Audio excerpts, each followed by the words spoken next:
सबसे बड़ी हमारी यही एक बहुत बड़ी मिस्टेक हुई कि बहन जी ने ऐतिहासिक काम जो किए थे उनको हम पब्लिक को बता नहीं पाए। नंबर 1 बना दिया, निश्चित तौर पे नंबर 1 बना दिया। मैं इस बात से उनके सहमत हूँ। जो भी थोड़ा बोलता है, जो भी कुछ कहता है, उसी को उठा करके अंदर कर दिया जाता है। किसानों पे अत्याचार हो रहे हैं, किसान परेशान है। बसपा तो नेता पैदा करती है। अगर सपा से जो बसपा के निकाले हुए नेता गए हैं और भाजपा में गए हैं, अगर दोनों बहन जी वापस ले लें, दोनों पार्टियों का नेता नहीं बचेगा। उत्तर प्रदेश आगामी विधानसभा चुनाव को लेकर सभी राजनेता और सभी दल जनता को लुभाने में लगे हुए हैं, लेकिन कांग्रेस हो, चाहे समाजवादी पार्टी हो, चाहे भारतीय जनता पार्टी हो, सभी अपनी सीटों को लेकर के दावे गिनाने में लगे हुए हैं। लेकिन बहुजन समाज पार्टी इस वक्त इस रेस में कहां मौजूद है, कहां खड़ी है, ये जानने के लिए हम लखीमपुर में मौजूद हैं और लखीमपुर से बीएसपी के नेता मोहन वाजपेयी हमारे साथ मौजूद हैं। सर, विधानसभा चुनाव में अब बहुत कम समय रह गया है। कांग्रेस, समाजवादी पार्टी और बीजेपी अपने अपने दावे ठोक रही है। बहुजन समाज पार्टी इस वक्त कहाँ खड़ी है? हमारी पार्टी बहन कुमारी मायावती जी के दिशा निर्देश में बूथ सेक्टर तक का गठन हम लोगों का हो चुका है। ज़मीनी तैयारी हम लोगों की बहुत अच्छी है, वो दिखती नहीं है। आप पूरा जब तक 2007 से अभी तक के आप चुनाव देख लीजिए, मेरा वोट आप परसेंट नहीं कम हुआ। वो बातें अलग हैं कि हम सीटें हार गए और बहन जी के द्वारा किए हुए कामों को हम लोग जनता तक नहीं पहुंचा पाए। सबसे बड़ी हमारी यही एक बहुत बड़ी मिस्टेक हुई कि बहन जी ने ऐतिहासिक काम जो किए थे उनको हम पब्लिक को बता नहीं पाए। आज आप अभी मेरे शहर में आप हैं, आज आप चलिएगा मेरे शहर में मान्यवर काशीराम आवास योजना के अंदर अगर आप चलिए तो लगभग 3-3, 4-4 हज़ार परिवार रहते हैं। उन कॉलोनियों में बहन जी के द्वारा बनाने के बाद आज 10-12 साल हो गए हैं, पुताई तक नहीं हुई। कोई कार्य उन कॉलोनियों में नहीं। क्या वहाँ इंसान नहीं रहते या उन्होंने वोट नहीं किया? और वहाँ तो सर्व समाज रहता है। बहन जी ने जब आवास बांटे थे तो सर्व समाज को आवास दिए थे, तो उसमें ये ऐसा तो नहीं कहा जा सकता कि बीएसपी का ही वोटर रहता है। बट उन्होंने कोई कार्य ना समाजवादी पार्टी ने किया और भारतीय जनता पार्टी ने तो कुछ नहीं किया। क्या आपको ऐसा कहीं लगता है मोहन वाजपेयी जी की मतलब कहीं ना कहीं मायावती का जो काम था, मायावती की जब सरकार थी पूर्व में, तो अब जनता उनके कामों को भूलने लगी है। अब उनको याद दिलाने के लिए काफ़ी मेहनत करनी पड़ेगी बीएसपी को। वो काम ही खुद याद दिला रहे हैं जनता को। ये कॉलोनियाँ जो बनी हैं, आप डीएम रोड पे चलिए, ऐसी ऐसी जगह पे, मैं अपने जनपद की बात करूं, ऐसी ऐसी जगह पे बनी हैं, वहाँ पे आप 1000 रुपये फुट में, 2000 रुपये फुट में प्लाट नहीं खरीद सकते। एक रिक्शा वाला वहाँ से सम्मान से रह रहा है। वो काम ही बहन जी के हैं, जो कि हमें बताने में चूक हमसे हुई। मैं नहीं बता पाया, पूरी पार्टी नहीं बता पाई, और आज पब्लिक अपने आप जुड़ रही है। बहन जी ने 80 रुपये बढ़ाया था गन्ने पे। किसान परेशान है।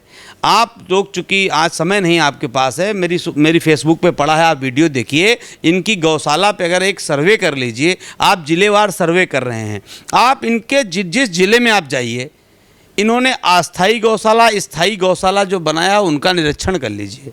होता क्या है, गाँव के बाहर या इनका थोड़ा कुछ जो दलाल टाइप के लोग हैं वो बिल्कुल सूंघते रहते हैं कि मीडिया आ रही है।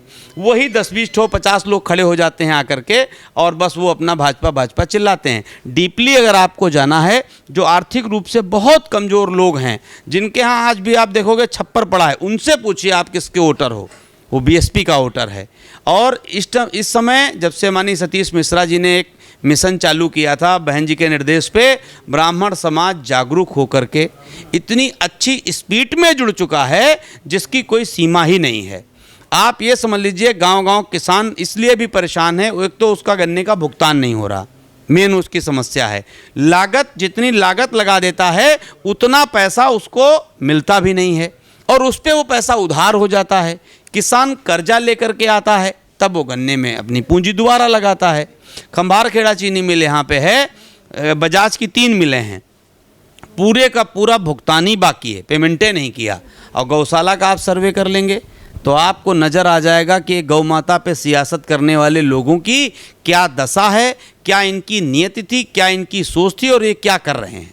अच्छा, मैं उत्तर प्रदेश सरकार की बात करता हूँ, योगी आदित्यनाथ की, जो लंबे समय से ये दावा कर रहे हैं कि उत्तर प्रदेश को मैंने नंबर 1 बना दिया है। तो आप किन मामलों में उत्तर प्रदेश को नंबर 1 देख? नंबर 1 बना दिया, निश्चित तौर पे नंबर 1 बना दिया। मैं इस बात से उनके सहमत हूँ। गांव-गांव किसानों को एक लाठी, एक टार्च दे दिया। शायद हिंदुस्तान में इतनी लाठी और इतनी टार्च लेकर के रात में किसान कहीं नहीं घूमते होंगे जितने उत्तर प्रदेश में घूम रहे हैं। इसमें नंबर 1 जो ब्राह्मण समाज की हत्याएं हुई, सर्व समाज की हत्याएं हुई, उसमें नंबर 1। आप जेलों के रिकॉर्ड मंगवा लीजिए, हमने सूचना के अधिकार से मांगा है, तो लगभग जितना ब्राह्मण समाज 15% है, तो 15% का 20% जेलों में पड़ा है। जो भी थोड़ा बोलता है, जो भी कुछ कहता है, उसी को उठा करके अंदर कर दिया जाता है। किसानों पे अत्याचार हो रहे हैं, किसान परेशान है, पूरा देश परेशान है, पूरे देश के किसान परेशान है। ख़ास तौर पे हमारा जो तराई बेल्ट है, यहाँ का किसान बहुत ही परेशान है। ठीक है, मैं आपसे जानना चाहता हूं कि आप जनता के बीच में इस बार जाएंगे तो किन बड़े मुद्दों के साथ आप जनता के बीच में उतरने जा रहे हैं? हमारे बड़े मुद्दे ये होंगे, हमारी पार्टी के बड़े मुद्दे ये होंगे कि किसानों को उनका पेमेंट बहन जी सीट पे बैठते ही कराएंगी। उनकी गन्ने का जो मूल्य चुनावी वर्ष में इन्होंने एक जो संविदा वाला टाइप के, अभी संविदा मंत्री कुछ रखे गए हैं, संविदा मंत्री इन्होंने रखे हैं, संविदा के तौर पर जैसे भीख दी है किसानों को 25 रुपये बढ़ाए हैं। बहन जी ने जो बहन जी कहती हैं वो इतिहास रचती हैं और किसानों के लिए बहन जी इतिहास रचेंगी। दूसरी चीज़, हम लोग गांव-गांव जो गौशाला बने हैं, जिम्मेदार लोग, एक 500 गायों पे 600 गाँव पे 20,000 रुपये रोज़ आता है सरकार से। फिर वहाँ मधुमक्खी पालन होता है, फिर वहाँ पे मछली पालन होता है, फिर वहाँ पे कंडे पात के बेचे जाते हैं, मशीनों से बनाया जाता है गोबर, केचुए वाली खाद बनाई जाती है। तो जिस ग्राम सभा में ये गौशाला बनेगी, उस ग्राम सभा के आसपास की 8-10 गौशाला से कम 100 रोजगार वहाँ के बच्चे, वहाँ के मजदूर भाई हमारे पा सकते हैं। ये क्या किए, इन्होंने उठा करके एनजीओ को दे दिया, एनजीओ से मोटी रकम ले ली। फिर क्या किया, जो वहाँ गौ सेवक आते हैं, जब उसमें डीपली आप जाओगे, मैं कागज़ पे की बात कर रहा हूँ, मैंने कागज़ पे इनसे सब मांगा है, मुझे मिला है। ये क्या करते हैं, उस ग्राम सभा के सेक्रेटरी से, उस ग्राम सभा के सेक्रेटरी से राज्य वित्त आयोग से उस लेबर का भुगतान करा देते हैं। तो भुगतान आप राज्य वित्त आयोग सेक्रेटरी से करा रहे हो, तो जो गौशाला से आमदनी हो रही है, या जो एक गौ माता पे 30 रुपये आप दे रहे हो, ठीक है। किसान लेके गाय पहुंचता है, कम से कम जहां 600 गौशाला यहाँ गौरतारा पड़ता है, आप लोग अगर जाके देख लीजिए, वहाँ के पड़ोस बालू के ढेर लगे हैं। हम लोग भी गए, हम लोगों ने सोचा बालू के ढेर होंगे, बाद में पता लगा उसके नीचे सब गायें दबी हैं, जो मर गई, उनका कोई डाटा नहीं है। उनका पंचनामा होता है तो 1 या 2 मरीज दिखा देते हैं, फिर बाहर से भर्ती कर लेते हैं, उनसे पैसा ले लेते हैं। ये सब इनके खेल चल रहे हैं। ठीक है, आखिरी सवाल मोहन जी आपसे, समाजवादी पार्टी 400 पार का दावा कर रही है, बीजेपी 300 पार का दावा कर रही है, कांग्रेस भी अपने अलग दावे बता रही है, बीएसपी कितनी सीटों का लक्ष्य लेकर के चल रही है इस चुनाव? समाजवादी पार्टी 400 नहीं हो सकता, और नेपाल से 15-20 सीटें ले आएँ तो 450 उनकी हो सकती हैं। आप बताइए, कांग्रेस का गठबंधन था उनके साथ में, वो गठबंधन उनका अब नहीं है। दूसरी चीज़, शिवपाल जी की पार्टी अलग बन गई, वो नुकसान किसका कर रहे हैं, समाजवादी पार्टी का। और जो हमारी बहुजन समाज पार्टी और बहन कुमारी मायावती जी, बसपा तो नेता पैदा करती है, अगर सपा से जो बसपा के निकाले हुए नेता गए हैं और भाजपा में गए हैं, अगर दोनों बहन जी वापस ले लें, दोनों पार्टियों का नेता ही नहीं बचेगा। तो बीएसपी ने नेता पैदा किया है, मेरा ना वोटर कम हुआ न मेरे नेता कम हुए। यहाँ बहन जी के साथ जो जुड़ता है वो नेता हो जाता है, उसके बाद में वो लूट फातिया करता है, बहन जी को ठीक नहीं लगता, हटा देती हैं। दूसरी चीज़, उनका शिवपाल जी उनका नुकसान करेंगे, कांग्रेस पार्टी उनसे अलग, पिछली बार गठबंधन था, ओवैसी जी आएंगे, वो उनका नुकसान करेंगे। जो बीएसपी का कैडराइज वोट है वो कहीं से हिला नहीं, चट्टान बना खड़ा है। उसके साथ में जो हमारे शेड्यूल कास्ट के बहुत सारे ऐसे भाई थे जो पिछली बार बीएसपी के साथ नहीं रहे, इस बार चाहे वो पासी समाज हो, चाहे कोरी समाज हो, चाहे धोबी समाज हो, चाहे वाल्मीकि समाज हो, बढ़ चढ़ के बहन जी के साथ आ चुका है। उसके साथ में ब्राह्मण समाज की जितनी हत्याएं हुई हैं, जितना ब्राह्मण समाज परेशान किया गया है, वो दूनी स्पीड से बहन जी के साथ जुड़ चुका है। तो इसलिए दावे तो बहुत लोग करते हैं, दावे तो उन्होंने बहुत बड़े बड़े किए थे। दावों की क्या है, दावा तो उन्होंने ये भी किया था वैक्सीन नहीं लगवाएंगे, तो वो खुद ही नहीं समझ पा रहे हैं कि उन्हें करना क्या चाहिए। और यहाँ हमारी नेता बहन कुमारी मायावती जी हैं, यहाँ कोई प्राइवेट लिमिटेड कंपनी नहीं है कि जो कुछ सौदा कर रही हो कि हमको ये करना, हमको वो करना है। अगर इतनी पावरफुल वो हैं तो बस बहुजन समाज पार्टी तो सिंगल लड़ रही है, किसी से गठबंधन नहीं कर रही है। वो जनता से गठबंधन, जैसे माननीय मिश्रा जी कहते हैं कि सीधे जनता से गठबंधन कर रहे हैं।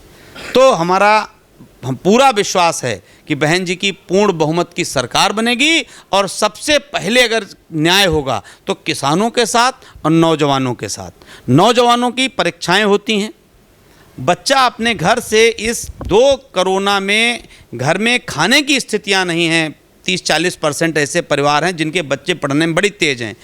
पेपर होता है, पेपर देने जाते हैं। पेपर का सिस्टम इन्होंने बच्चा लखीमपुर का है, अरे आप पड़ोस के मंडल में उसका पेपर लगा दीजिए।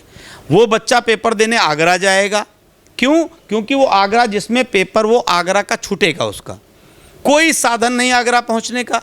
बेटियां हैं हमारी, सियानी सियानी बेटियां जाती हैं पेपर देने के लिए, कैसे जाएंगी?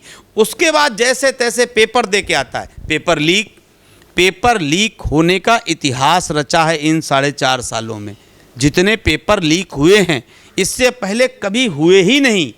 जितने पेपर इनकी सरकार में लीक हुए, फेलोवर किसका है? इनका फेलोवर है। किसके दावों में कितनी सच्चाई है तो आने वाला वक्त ही बताएगा। हमारे साथ बसपा नेता मोहन वाजपेयी जी मौजूद थे, जिन्होंने बताया कि बसपा जो रेस में काफ़ी पीछे लोग जिस पार्टी को समझ रहे हैं, वो इस वक्त किस तरीके से अपनी पैठ मजबूत करने पर लगी हुई है। फिलहाल इस वीडियो में इतना ही। सनराइज न्यूज़ के लिए कैमरा पर्सन संदीप के साथ मैं विशाल, धन्यवाद।